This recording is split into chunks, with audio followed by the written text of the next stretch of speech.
삼성, LG, GS, 신세계, 고려아연, 아모레퍼시픽 등 재벌가 2, 3세는 서울 한남동 이웃사촌입니다.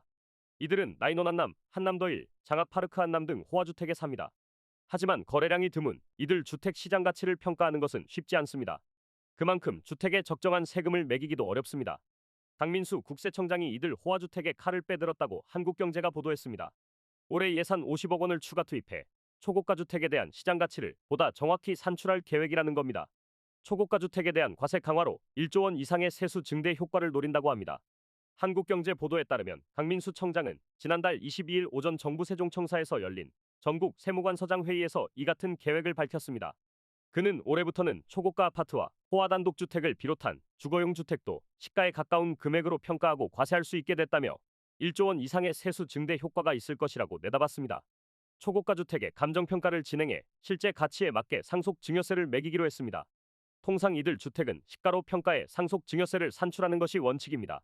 하지만 이들 초고가 주택은 거래가 활발하지 않아 시가 산출이 어렵습니다. 거래 절벽 탓에 정부가 책정하는 공시가격을 바탕으로 세금이 부과되는 경우가 많았습니다. 이들 초고가 주택의 공시가격은 시장 가격을 밑도는 만큼 상속 증여세를 상대적으로 덜 내는 경우가 심심찮게 벌어졌습니다. 서울 한남동 나인원 한남 전용 면적 273제곱미터의 추정 시가가 220억 원이지만 공시가격은 86억 원에 불과합니다. 국세청은 이 같은 허점을 막기 위해 올해부터 초고가 주택의 신고가액이 추정 시가보다 5억 원 이상 낮거나 차액 비율이 10% 이상일 때 감정평가를 다시 해서 과세하도록 기준을 강화했습니다. 국세청은 초고가 주택의 감정평가 등을 진행하기 위해 관련 예산 96억 원을 확보했습니다. 지난해보다 2배 이상 많습니다. 예산 51억 원을 추가 투입해 세수를 1조 원 이상 확충하겠다는 것이 강 청장의 이야기입니다. 이 같은 예산 편성은 행시 37회 동기로 막역한 사이인 강민수 청장과 김동일 기획재정부 예산실장의 협업 결과라는 분석도 나옵니다.